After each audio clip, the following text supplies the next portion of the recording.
तो last class में कुछ स्टूडेंट ने लेट ज्वाइन किया, उस वजह से जो है।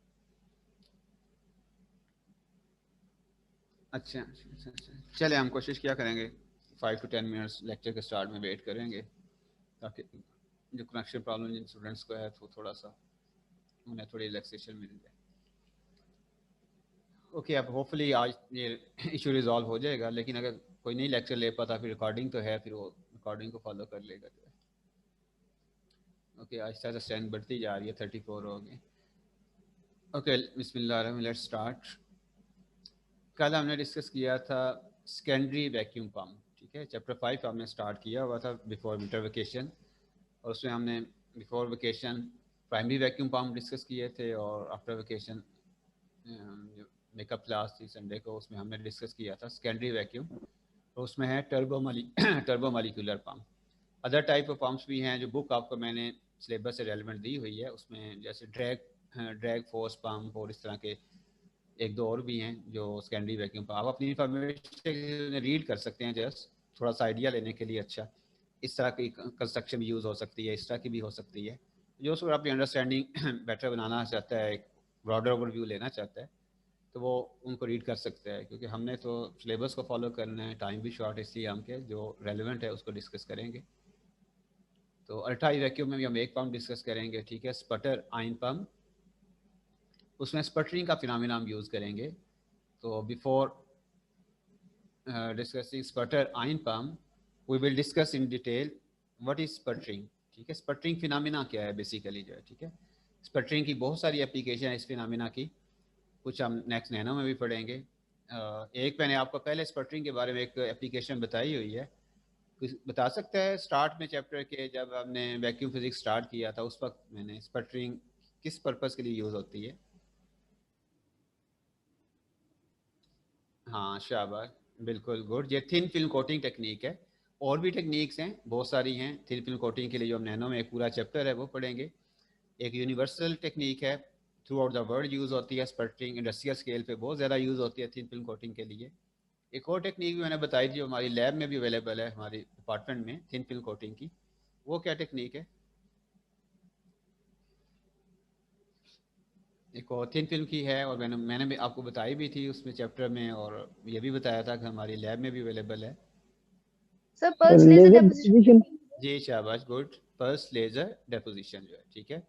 तो उसमें हम क्या करते हैं, कैसे वो वर्क करती है, थोड़ा सा एक इंट्रोडक्शन दिया था जस्ट सिंपल 1-2 लाइन में। आप बता सकती हैं पल्स लेज़र डेपोजिशन कैसे वर्क करती है, कैसे उससे थिन फिल्म कोट होती है?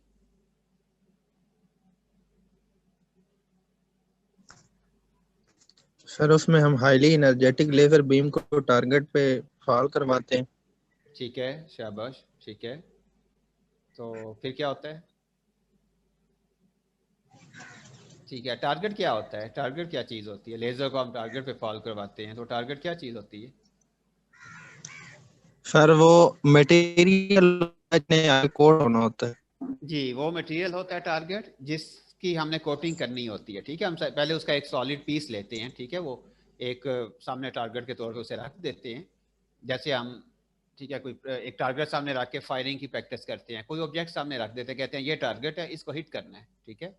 तो वो एक मेटल है, गोल्ड की आपने कोटिंग करनी है, तो गोल्ड का एक पीस आप सामने रख देंगे, होल्डर होता है टारगेट का, उसके अंदर फिक्स कर, जैसे बल्ब को होल्डर में लगा देते हैं, वो टारगेट मेटल का पीस या कोई भी चीज़, सेमी कंडक्टर है, इंसुलेटर है, जिस चीज़ की भी कोटिंग करनी है किसी भी मटेरियल की, उसको फिक्स कर दिया जाता है, और उस पर इतनी एनर्जेटिक लेज़र फॉल करते हैं हाईली, जो मेटल को वेपोरेट कर सके, ठीक है। हमने उसे वेपोरेट करना होता है, मेल्ट नहीं करना होता, प्लाज्मा जनरेट करना होता है ना, राइट। इतनी एनर्जी है वो मेटल मेल्ट ना करे, बल्कि उसे वेपोरेट, सब्लाइम कर ले, सब्लिमेशन हो उसकी, ठीक है। तो वो प्लाज्मा वहाँ से जब गैसियस फॉर्म में जनरेट होगा, सामने हम क्या रख देते हैं उस प्लाज्मा के सामने? जैसे आप सामने वाली दीवार पे आप लेज़र फॉल करवाएंगे, तो दीवार पे आपने एक टारगेट का पीस फिक्स कर दिया है, उस दीवार के बिल्कुल ऑपोजिट आप जो है प्लाज्मा ऑपोजिट आएगा ना, जिधर आप खड़े हैं, जिधर से लेज़र जा रही है, ठीक है, उसी साइड से वेपोरेट होके आएगा, तो उसके सामने हम एक पीस सबस्ट्रेट रख देते हैं जिसपे कोटिंग करनी होती है, जिसपे, ऐसे ही है ना, कोई भी ऑब्जेक्ट जिसपे कोटिंग करनी है, ठीक है। आपके पास लेट्स से आपका स्फेरिकल बॉल ही है, चलें उस पर, या आपके पास ऑप्टिकल सीडी है, तो आप वो सीडी की जो कोटिंग करना चाह रहे हैं, सीडी प्लास्टिक की है, उसके ऊपर वो मैग्नेटिक मटेरियल कोट करना चाह रहे हैं, जिसके अंदर डाटा स्टोर होता है जो है, तो वो आप ऐसे सीडी सामने रख देंगे, उसके ऊपर कोटिंग हो जाएगी। तो स्पटरिंग में क्या करते हैं, उसमें तो लेज़र फॉल करवाते हैं, याद है किसी को स्पटरिंग में हमने क्या बताया था, क्या चीज़ फॉल करवाते हैं टारगेट पे? आइंस, ठीक है, आयनाइज एटम या आइंस को हम क्या बम्बार्ड करवाते हैं, फॉल करवाते हैं। तो वो आइंस हम कैसे जनरेट करते हैं, एटम को न्यूट्रल को आयोनाइज करके। न्यूट्रल एटम क्यों नहीं बम्बार्ड करवाते, आइंस ही क्यों करवाते हैं, ये भी शायद आई थिंक मैंने थोड़ा आपको आइडिया दिया था वहाँ पे।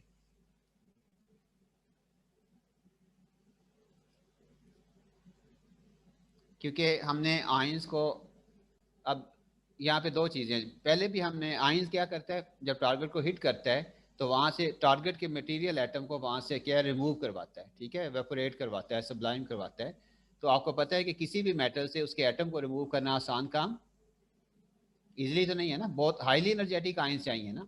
तो आइंस को हमने एनर्जी देनी पड़ती है, या कोई हाईली एनर्जेटिक ऑब्जेक्ट चाहिए जो उसे हिट करे जाके। तो यहाँ हम फिर क्या एटम्स ही लेते हैं, और एटम न्यूट्रल को हम एक्सेलरेट नहीं कर सकते, एनर्जी देनी है ना। एनर्जी देने के लिए उन्हें एक्सेलरेट करना पड़ता है, एक्सेलरेट करने के लिए आपको पोटेंशियल डिफरेंस हम अप्लाई करते हैं। तो पोटेंशियल डिफरेंस अप्लाई करके सिर्फ चार्ज पार्टिकल को ही एक्सेलरेट किया जा सकता है, चाहे वो पॉजिटिव हो चाहे वो नेगेटिव हो। न्यूट्रल को हम एक्सेलरेट नहीं कर सकते, ऐसे ही है ना, ठीक है। तो ये है, इसलिए हमने एटम्स को आयोनाइज करते हैं और उनको बम्बार्ड करवाते हैं टारगेट पे, तो वहाँ से क्या वो मटेरियल रिमूव होता है। तो इस प्रोसेस को स्पटरिंग कहते हैं हम, ठीक है। स्पटरिंग क्या है, removal of atoms from a solid surface या solid material by bombardment of highly energetic incident ions, ठीक है। Highly energetic incident ions bombard करवा के किसी भी सॉलिड सरफेस से उस सरफेस के एटम को रिमूव करना, उसको क्या कहते हैं, स्पटरिंग।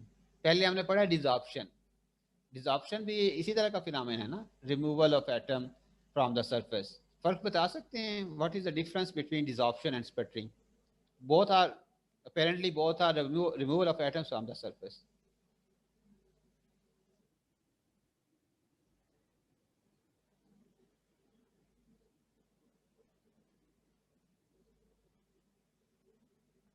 ठीक है, ये भी चीज़ है कि उसमें वो जो एटम डिजॉल्व होता है, मीन उसके साथ जो स्ट्राइक करने वाले ऑब्जेक्ट हैं वो कि आप कहते हैं कि वो आइंस मॉलिक्यूल्स, कोई चीज़ भी हो सकती है, कोई कोई भी हो सकते हैं, ठीक है। एनर्जी दोनों केसेस में सेम थी, डिजॉर्प्शन में भी और स्पटरिंग में भी, दोनों केसेस में सेम एनर्जी थी जो इंसिडेंट पार्टी का जो सरफेस से जाकर स्ट्राइक करते थे। शायद ये बहुत इजी टॉपिक है, जस्ट मैं इसलिए आपको इस तरह से लेके चल रहा हूँ कि आपके एमसीक्यू प्रिपेयर हो जाए। अदरवाइज टॉपिक बहुत इजी है, मैं जस्ट 10 मिनट्स में ये आपको रीड कर दूँ, एक्सप्लेन कर दूँ, ये कंप्लीट हो जाएगा जो है। तो हर पॉइंट पर आप गौर करेंगे, ठीक है। जो इसी तरह से एमसीक्यूज बनते हैं, छोटी छोटी चीज़ें एक ही पॉइंट में से क्या निकाली जाती हैं। तो एनर्जी क्या सेम होगी उधर, जो मालिक्यूल्स की एनर्जी कितनी होती है पता है आपको? वहाँ एड्जॉर्प्शन डिजॉर्प्शन जो हो रही होती थी, वहाँ पे कितनी एनर्जी मालिक्यूल्स के पास होती थी जो जो वॉल से हिट कर रहे होते थे चैम्बर की? इजी आंसर आप बता सकते हैं इस चीज़ को इजीली, कितनी एनर्जी होती है वहाँ मालिक्यूल के पास? थर्मल एनर्जी होती है, ठीक है। मालिक्यूल का रूम टेम्परेचर होता है ना, वहाँ वहाँ वहाँ हम कोई पोटेंशियल डिफरेंस नहीं अप्लाई करते। जो एड्जॉर्प्शन डिजॉर्प्शन में फिनोमेना पड़ा है, कोई पोटेंशियल डिफरेंस नहीं होता। मालिक्यूल के पास अपनी जो रूम टेम्परेचर है, क्योंकि गैस के मालिक्यूल रेस्ट में नहीं होते, मूव कर रहे होते हैं, रैंडम मोशन होती है। लिक्विड में भी एटम मूव करते हैं, सॉलिड्स में भी इवन एटम मूव करते हैं, but there motion in solid is vibratory motion, in liquid is translatory vibratory, दोनों होती हैं। जबकि गैस मालिक्यूल में फ्रीली मालिक्यूल मूव करते हैं एनी डायरेक्शन में, ठीक है, एक्स वाई जेड किसी में भी जा सकते हैं, और रैंडम मोशन होती है, ठीक है। जबकि सॉलिड में रेगुलर मोशन होती है, वाइब्रेटरी मोशन हम कहते हैं अबाउट मीन पोजीशन। तो वहाँ थर्मल एनर्जी, रूम टेम्परेचर जो एनर्जी होती है, हम कैलकुलेट भी कर सकते हैं कितनी होती है, KBT 25 milli electron volt, right? ऐसा ही है ना, ये एक स्टैंडर्ड वैल्यू आपको पता होनी चाहिए, आपने थर्मोडायनामिक्स में भी पढ़ा होगा, और वैसे भी कहीं पे भी रूम टेम्परेचर पे मालिक्यूल के पास एनर्जी कितनी होती है, 25। क्योंकि हम वेलोसिटी बता सकते हैं ना गैस मालिक्यूल की, रूम टेम्परेचर पे कितनी होती है। अब आप ये चीज़ लर्न कर चुके हो, कैलकुलेट कर सकते हो ना, कि आपसे कोई पूछे नाइट्रोजन मालिक्यूल एयर में मूव कर रहे हैं, कितनी वेलोसिटी होती है इनकी, ये स्टैंडर्ड वेलोसिटी है रूम टेम्परेचर पे, ठीक है। स्टैंडर्ड एटमॉस्फेरिक प्रेशर पे, रूम टेम्परेचर पे स्टैंडर्ड वैल्यू है। फॉर एग्जाम्पल नाइट्रोजन की कितनी होती है?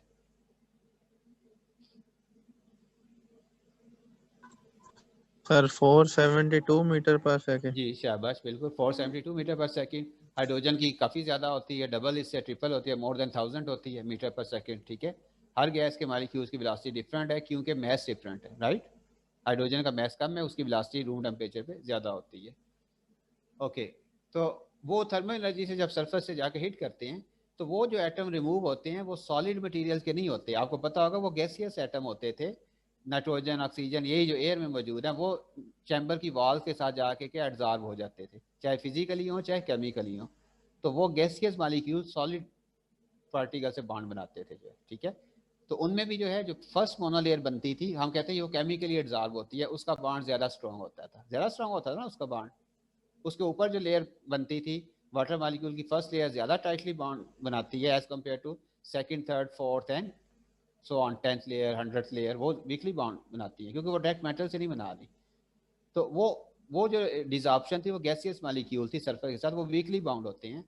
ओनली जो फर्स्ट लेयर है वो थोड़ी टाइटली कि वो भी इजीली रिमूव हो जाती है। आप थोड़ा सा क्या टेम्परेचर बढ़ा दें या वैक्यूम थोड़ा कम कर दें और मज़ीद, तो स्लाइड टेम्परेचर बढ़ाने से भी वो क्या रिमूव हो जाते हैं। लेकिन जो चैम्बर वाल के एटम हैं वो रूम टेम्परेचर पे इवन 100 पे भी वो रिमूव नहीं होते। पता है ना, मेटल को जब तक बहुत ही मैनी 100 डिग्री सेंटीग्रेड तक उसके वेपोरेटिंग टेम्परेचर तक मेटल्स को जब तक हीट ना किया जाए उस वक्त तक वेपोरेट नहीं होती हैं। हर मेटल का एटलीस्ट जो वेपोरेशन टेम्परेचर है मोर देन 500 डिग्री सेंटीग्रेड है। शायद ही कोई मेटल हो जिसका टेम्परेचर वेपोरेशन लेस देन 500 हो। 5, 6, 7, 8, 9, 10, 1000, 1500 डिफरेंट मेटल्स का क्या वेपोरेशन टेम्परेचर डिफरेंट है।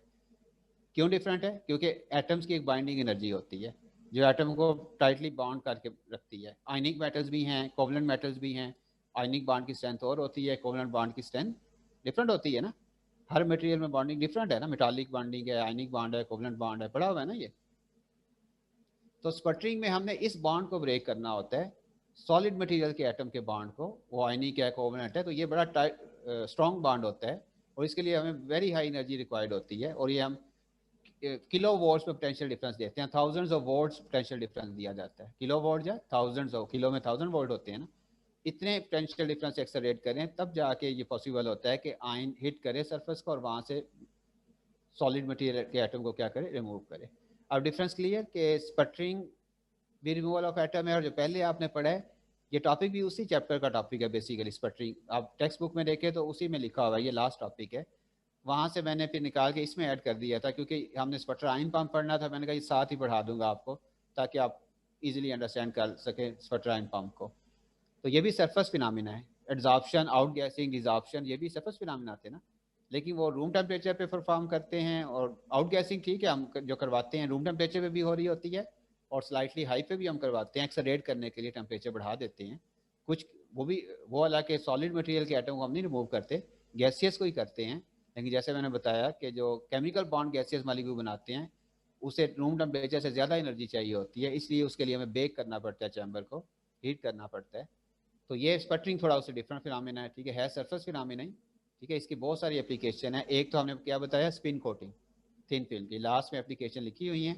एक है कि पंप में यूज़ करेंगे, स्पटराइन पंप में कैसे यूज़ करेंगे इस फिनोमेना को, वो एप्लीकेशन है। सरफेस क्लीनिंग के लिए भी यूज़ होता है, ये सरफेस को क्लीन करना है। जैसे सरफेस पे ऑक्साइड बना हुआ है, एक तो ये है कि आप जैसे लोहा है उसे जंग लगाओ, आप क्या करते हैं, रेगमाल पकड़ते हैं, उससे उसकी रगड़ाई करते हैं, तो क्या होता है नीचे से चमकदार सरफेस निकल आती है ना, शाइनी सरफेस, साफ सरफेस निकल आती है। जंग ऊपर ऊपर ही होता है ना जो रस्टिंग है। हाँ, बहुत ज़्यादा जंग लगा है तो वो गहरी तय नीचे तक गई हुई होगी। तो ये तो आपको पता है कि लोहा जितनी देर ज़्यादा ओपन एयर में पड़ा रहेगा, हवा में, नमी में, वो जंग बढ़ता जाएगा, डीप इनसाइड जाता जाएगा, ऑक्सीजन अंदर पेनिट्रेट करती जाएगी और एंड पे क्या, वो लोहे का राड कोई चीज़ है वो ख़त्म हो जाएगा, गल जाएगा मुझसे कहते हैं। लेकिन अगर वो थोड़े अरसे के लिए पड़ा है, ज़्यादा टाइम के लिए एयर पे एक्सपोज नहीं हुआ, तो उसके ऊपर ऊपर ही बस ऑक्साइड की लेयर होती है, फ्यू नैनोमीटर तक होती है नॉर्मली, ठीक है।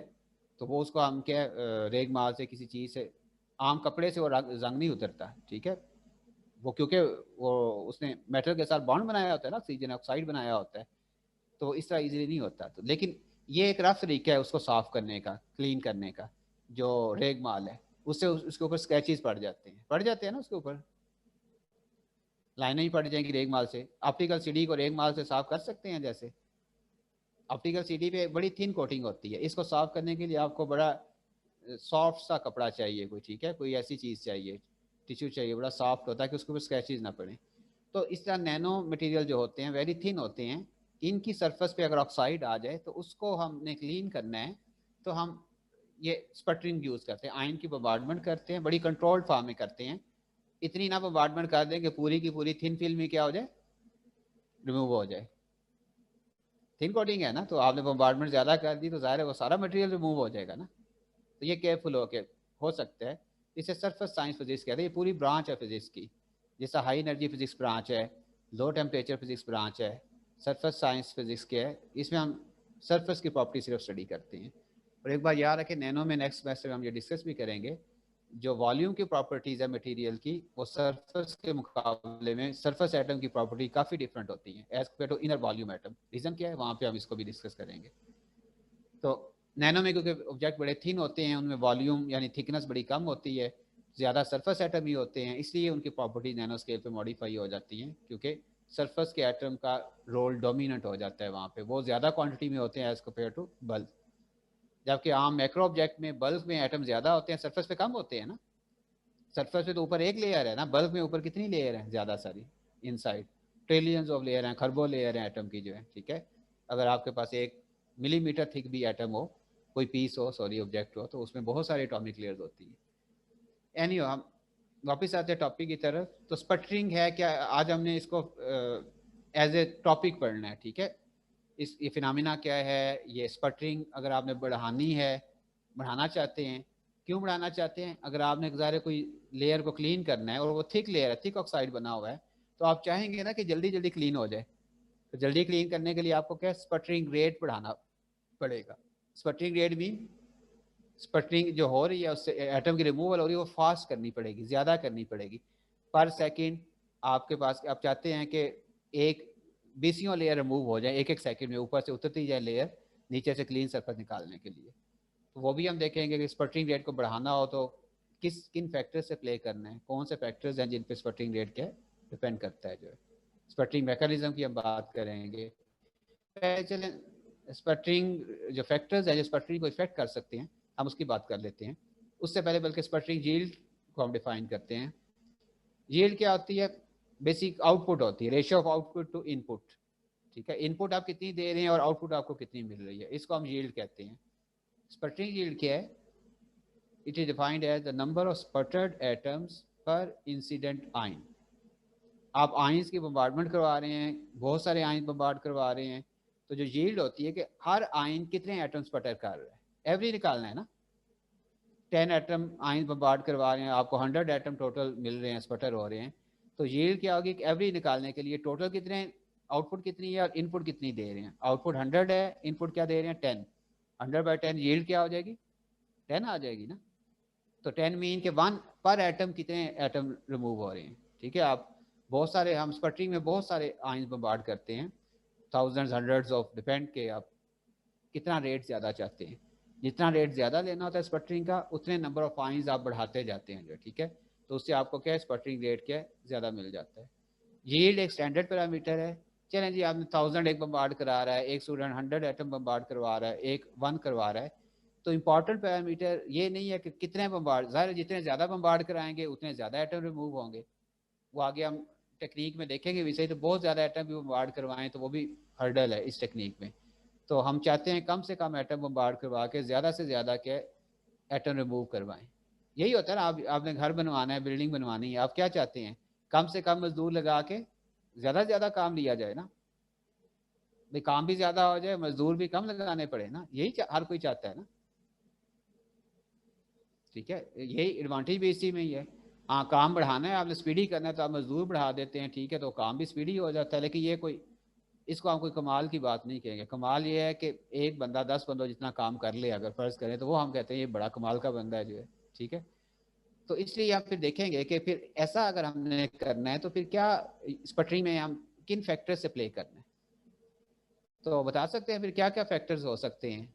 स्पटरिंग फिनोमेना मैंने बता दिया है, एक आयन होता है इसमें, वो एक टारगेट मटेरियल होता है, आयन को एक्सेलरेट करते हैं और टारगेट को जाके हिट करता है, वहाँ से एटम रिमूव करता है। अब बताएं कि मैं ज़्यादा से ज़्यादा एटम रिमूव करवाना चाहता हूँ कम से कम आयन यूज़ करके, तो फिर क्या क्या किन फैक्टर से प्ले करना होगा मुझे।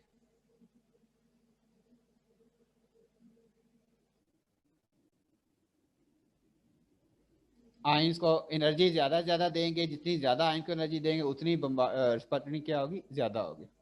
लॉजिकल बात है ना, कॉमन सेंस की बात है, राइट? ऐसे ही है ना, ठीक है। तो एक तो energy of incident ion factor हो गया, higher the energy more will be the sputtering, right? और कोई चीज़?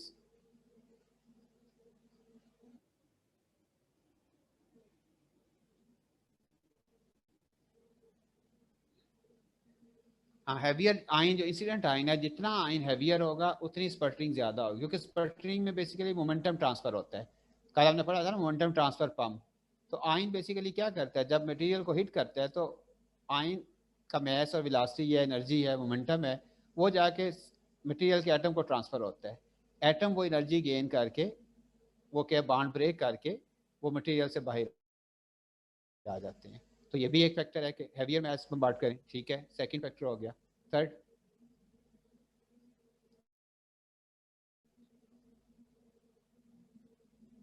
और आपके जहन में क्या आ रहा है? नीचे लिखे हो मैंने, और मैंने अभी से हाइड कर दिया फैक्टर्स को।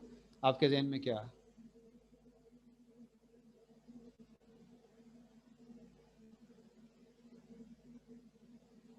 जी, स्पटरिंग यील्ड बढ़ाना चाह रहे हैं आप, ठीक है हम। तो थर्ड है एंगल ऑफ इंसिडेंट आइन। एंगल ऑफ, ये मैटर करता है ना,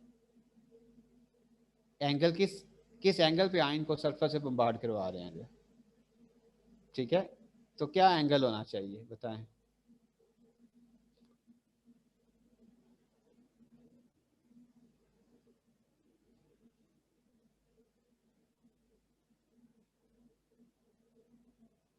ठीक है, अगर नॉर्मल बम्बार्ड करवाते हैं, फिर एक पैरेलल हो गया, एक नॉर्मल डायरेक्शन हो गई, और एक और थर्ड इन बिटवीन ले लें कोई, वो इंक्लाइंड होगी, शाबाश, ठीक है। 45 एंगल, 40, 60, 30, कोई भी एंगल इंक्लाइंड एंगल है। तो कौन सा एंगल सुटेबल रहेगा कि ज़्यादा से ज़्यादा मटेरियल रिमूव हो? ये ज़रा लॉजिकल बात है, इसको आप क्या खुद से भी थोड़ा सा विजुलाइज भी कर सकते हैं जो है।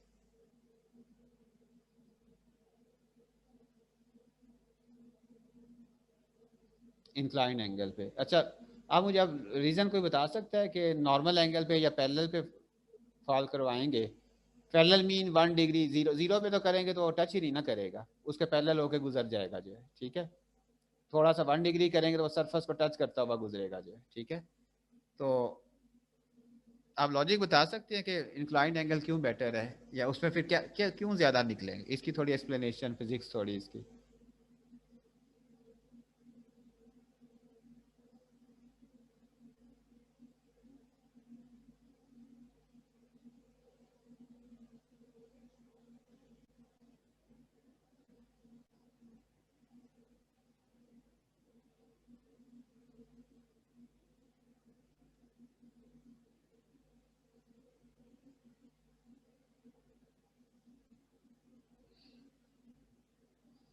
एक्चुअली पहले चलो हम नॉर्मल की एंगल को देख लेते हैं। नॉर्मली इंसिडेंट करवाएंगे तो आयन क्या करेगा, टारगेट के एटम को हिट करेगा, हेड ऑन कोलिजन होगा। हेड ऑन में वो किधर को मूव करेगा, एटम्स को इनवर्ड मूव करेगा ना मटेरियल के, यानी वो उसके अंदर ही धंसा देगा उसके। हमने तो बाहर निकालना चाहते हैं ना, लेकिन जब हेड ऑन कोलिजन होता है तो जब वो हिट करता है तो उसी डायरेक्शन में उसको हिट करेगा। तो होगा क्या कि आयन बाहर आने की बजाय इनसाइड क्या है, वो पेनिट्रेट होता जाएगा अंदर ही अंदर, मटेरियल के टारगेट के अंदर ही, बजाय बाहर आए। तो वो उससे बाहर नंबर ऑफ, ठीक है, टारगेट हीटअप जरूर होगा, एनर्जी तो अंदर ही डिपॉजिट हो रही है ना टारगेट के, लेकिन वो एनर्जी डीप तक ट्रांसफर होगी। क्या होगी? ज्यादा डेप्थ तक एनर्जी ट्रांसफर हो जाएगी ना। यानी कि वो एटम पहली पहली लेयर को उसने हिट किया, फिर उसके नीचे दूसरी को करेगा, उसके नीचे तीसरी को, अंदर वो घुसता जा रहा है, पेनिट्रेट करता जा रहा है। तो वो मल्टीपल लेयर्स को एनर्जी ट्रांसफर करता जा रहा है। तो होगा क्या, किसी लेयर का एटम भी बाहर नहीं आएगा, हो सकता है सिर्फ टॉप लेयर का आ जाए। तो जो इनर लेयर में एनर्जी ट्रांसफर होगी, इनर लेयर से एटम का बाहर निकल के आना मुश्किल है ना। टॉप लेयर का तो एनर्जी लेके निकल आना आसान है, जो टॉप सरफेस पे एटम पड़ा हुआ है। जो उससे नीचे है उसका बाहर निकलना और मुश्किल, जो उससे नीचे है, और इस तरह जो सबसे नीचे है उसका वो एनर्जी गेन कर भी ले, बॉन्ड ब्रेक करने वाली, बॉन्ड ब्रेक करने वाली एनर्जी गेन कर भी ले, तो उसे सॉलिड मटेरियल में से बाहर आने के लिए बहुत सारे कोलिजन करने पड़ेंगे ना, राइट। तो कैसे वो बाहर निकलेगा, बहुत मुश्किल काम है वो। तो इसलिए हम कोशिश हमें करनी चाहिए कि एनर्जी ट्रांसफ़र करें तो हम ऐसे एनर्जी ट्रांसफ़र करें, मोमेंटम ट्रांसफ़र करें कि उससे ज़्यादा से ज़्यादा सरफेस एटम तक हो, वो जो एनर्जी ट्रांसफ़र है क्या हो, टॉप फ्यू लेयर्स तक जाए, बस फ्यू लेयर्स तक ओके है, जरूरी नहीं है सिर्फ 1 लेयर को फोकस करें। अगर आप 1 डिग्री या पैरेलल बम्बार्डमेंट करें, उसे पैरेलल भी कह सकते हैं, 1 डिग्री तो कोई एंगल नहीं है, सरफेस को जस्ट टच करता हुआ वो क्या आयन गुजर जाए, तो वो भी सिर्फ एक मोनोलेयर को एनर्जी ट्रांसफर करेगा, उससे भी यील्ड हमें कम मिलेगी। तो हम ऐसा करते हैं, कोशिश की जाती है स्पटरिंग में कि फ्यू नैनोमीटर तक के लेयर्स में एनर्जी ट्रांसफर हो, क्योंकि टॉप लेयर के एटम भी बाहर आ जाते हैं और फ्यू टॉप 8-10 लेयर से एटम का बाहर आना आसान है, इजी है, रिलेटिवली इजी है, इसे कहते हैं फ्यू नैनोमीटर। 1 नैनोमीटर में कितनी लेयर्स होती हैं? 1 नैनोमीटर थिकनेस में मटेरियल की कितनी एटॉमिक लेयर्स होती हैं? एवरेज कितनी होती है सर? 3 क्योंकि एक एटॉमिक लेयर की थिकनेस 0.3 नैनोमीटर होती है ना, एक एटॉमिक लेयर एटम का डायमीटर 0.3 है, तो इसलिए 1 नैनोमीटर में 3 लेयर्स आ जाए। आप कह रहे हैं फ्यू नैनोमीटर 2-3 नैनोमीटर तक या 5 नैनोमीटर तक एटम्स को रिमूव करना आसान होता है। तो ये सिर्फ उसी वक्त पॉसिबल है जब आप ओब्लिक एंगल पे के वो आयन को बम्बार्ड करवाएं, तो वो सिर्फ top monolayer top few nanometer thickness में एनर्जी डिपॉजिट करेगा, ठीक है। ज़ाहिर है टॉप लेयर के एटम को सबसे ज़्यादा एनर्जी मिलेगी, उससे बॉटम वाले को कम, उससे बॉटम वाले को उससे कम, उससे कम। तो ये अगर एनर्जी थ्रेशोल्ड एनर्जी से ज़्यादा होगी, थ्रेशोल्ड एनर्जी कौन सी होती है? जो मिनिमम एनर्जी रिक्वायर्ड होती है to break the bond of a atom of a target, ठीक है। उससे कम एनर्जी देंगे तो क्या होगा? बॉन्ड ब्रेक ही नहीं होगा और वो टारगेट जस्ट हीट अप हो जाएगा, लेकिन उससे कोई भी एटम रिमूव नहीं होगा, ठीक है ना। जैसे आप फोटोइलेक्ट्रिक इफेक्ट कहते हैं, सेमीकंडक्टर पे आप सिलिकॉन पे लाइट फॉल करते हैं, तो अगर वैलेंस और कंडक्शन बैंड के गैप के इक्वल एनर्जी आप नहीं देंगे तो क्या होगा? इलेक्ट्रॉन एक्साइड नहीं ना होगा, वो एनर्जी वेस्ट हो जाती है। वो क्या है, जस्ट आपके मटेरियल को हीटअप ही करती है बस। जब तक एनर्जी डिफरेंस से इक्वल या उससे ग्रेटर एनर्जी नहीं देंगे तो वो क्या फोटोइलेक्ट्रिक इफेक्ट नहीं होगा और इलेक्ट्रॉन क्या वैलेंस से कंडक्शन बैंड में जंप नहीं करेगा। तो ये 3 फैक्टर है सिंपल। तो ये व्हाट इज स्पटरिंग यील्ड, ठीक है। What are the factors which effect the sputtering yield? Sputtering yield को कौन से फैक्टर इफेक्ट कर सकते हैं? Mass of incident ion, energy of incident ion और एंगल ऑफ इंसिडेंट। तो ऑप्टिमम एंगल इन्होंने बताया है रफली कितना होता है, 60 डिग्री होता है, ठीक है। 60 डिग्री होगा तो इस पे आप 45 से ओब्लिक एंगल पे आपको यील्ड ज़्यादा मिलना शुरू हो जाएगी। सबसे 60 डिग्री थोड़ा ज़्यादा स्टीप एंगल है एज कम्पेयर टू 45 डिग्री, तो इसलिए स्पटरिंग के हवाले से खास तौर पे ऑप्टिमम एंगल 60 डिग्री है। 45 पे भी कुछ लेयर ज़्यादा वो आयन डीप चला जाएगा, हो सकता है वो 7-8 नैनोमीटर तक आयन चला जाए या 5 तक, तो 60 तक है वो ज़्यादा डीप नहीं जाएगा, ठीक है। तो उसमें हमारे पास फिर क्या सरफेस से क्या वो एटम के एनर्जी डिपॉजिट होगी, क्या वो रिमूव होंगे जो है। ये सारी जो हम बातें कर रहे हैं ये मैकेनिज्म में लिखी हुई हैं, ठीक है। यहाँ पे स्पटरिंग प्रोसेस मैकेनिज्म क्या होता है, सरफेस पे एनर्जी ट्रांसफर होती है या कहाँ पे, तो ये बेसिकली मोमेंटम ट्रांसफर होता है, टारगेट को एनर्जी मिलती है, एटम्स को वो हीटअप होता है, वो एनर्जी गेन करके बॉन्ड ब्रेक करके सरफेस से के बाहर आ जाता है जो है। अब ये ग्राफ है, इसमें सारी स्पटरिंग के फिनोमेना की क्या एक्सप्लेनेशन है, ये तीनों फैक्टर्स को बताया गया कि ये ग्राफ है basically sputtering yield for argon ions as a function of energy for various materials. ये ग्राफ का टाइटल कैसे दिया जाता है, ये सीखा करें किस तरह से है कि दो ग्राफ हमेशा 2 पैरामीटर के दरमियान में होता है। जैसा कल हमने ग्राफ डिस्कस किया, pumping speed as a function of, हमने क्या डिस्कस किया था, जो पंपिंग स्पीड कर्व्स थी वो 2 किन पैरामीटर में ग्राफ है?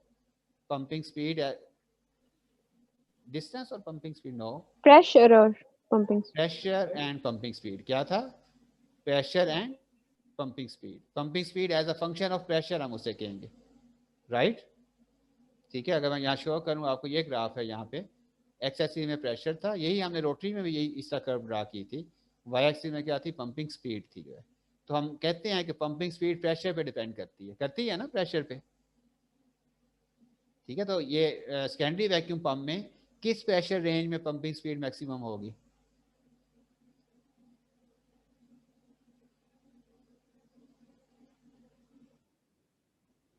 हाँ, 3 से ऑनवर्ड -8 तक, ये प्योर मॉलिक्यूलर रजीम है, -3 से -8 तक, ठीक है। तो क्योंकि ये डिज़ाइन ही मॉलिक्यूलर रजीम के लिए पंप किया गया है, इसलिए इस रजीम में आप देखें -3 से ये सेकेंडरी वैक्यूम बिल्कुल फ्लैट कर्व है, मैक्सिमम वाई में पंपिंग स्पीड है ना 300 400। ये मल्टीपल ग्राफ हैं डिफरेंट गैसेस के लिए, एक कर्व को देखें, इधर पंपिंग स्पीड मैक्सिमम 500 के क्लोज है आर्गन के लिए, -5 प्रेशर है, इस तरह -6 पे भी इस तरह होगी, 8 पे भी, और -8 के बाद अल्टा वैक्यूम शुरू हो जाता है, फिर ये पंप की भी लिमिट आ जाएगी इसकी पंपिंग स्पीड इधर भी फॉल करना शुरू करेगी, -8 से डाउन जाए फिर भी फॉल करेगी, अल्टीमेट प्रेशर अचीव हो जाएगा। उसके बाद फिर हमें ultra high vacuum pump use करना पड़ता है, और इधर हायर प्रेशर की तरफ भी क्या ये फॉल करती है जो है। ठीक है, हमने कर्व का आधा हिस्सा ड्रा किया है इसमें, इधर अगर आगे जाएंगे तो इसने फॉल ही करना है जो है। ठीक है, तो इधर प्राइमरी वैक्यूम आ जाता है, कंटिन्यू रजीम आ जाता है -3 के बाद। तो आप देखें कंटिन्यू रजीम में ये ग्रेजुअली उस तरफ क्या फॉल करती है। इसका आप ऐसे भी रीड कर सकते हैं, अगर आपने इस पंप को ऑन नहीं कंटिन्यू रजीम में ही ऑन कर दी है, मी अभी 10⁻⁻1 मिली बार पे, तो आपको फुल पंपिंग स्पीड नहीं मिलेगी, ऐसा ऐसा प्रेशर फॉल करेगा तो पंपिंग स्पीड बढ़ती जाएगी। जब ये अपनी एक्चुअल रेंज में आ जाएगा फिर ये मैक्सिमम एफिशिएंसी से काम करेगा। और एटमॉस्फेरिक प्रेशर पे तो अभी -1 मिली बार से बहुत दूर है यहाँ से एटमॉस्फेरिक प्रेशर, उस पर तो ये पंप वर्क ही नहीं कर पाता, क्योंकि मैंने बताया था कि वो वहाँ फ्रिक्शन इतनी ज़्यादा होती है, रोटर की स्पीड बहुत हाई होती है, थाउजेंड्स ऑफ RPM होती है, 90,000। तो इतनी हाई स्पीड के साथ कॉन्टिन्यू रजीम में एटमॉस्फेरिक प्रेशर पर रोटर का मूव करना रिस्की होता है और डिफ़िकल्ट भी होता है, और वो क्या है पंप क्रैश कर सकता है जो है। इसलिए यहाँ पे देखें इस रीजन में आपको ये क्या इफेक्टिव पंपिंग स्पीड नहीं मिल रही है जो है। ठीक है, यहाँ से वैसे भी जो है कंटिन्यूम जो है वो एंड हो रहा होता है और मॉलिक्यूलर शुरू हो या ट्रांजिशन रजीम ही बनता है एक किस्म का जो है। ठीक है, इस रजीम में क्या हमारे पास क्या है वो प्रॉपरली क्या एफिशिएंटली वर्क नहीं करेगा। सिमिलर ये ग्राफ है हमारे पास। ठीक है, लास्ट मिनट है, फिर आपने रीज्वाइन करिएगा सेशन में। ये है sputtering yield as a function of ion energy.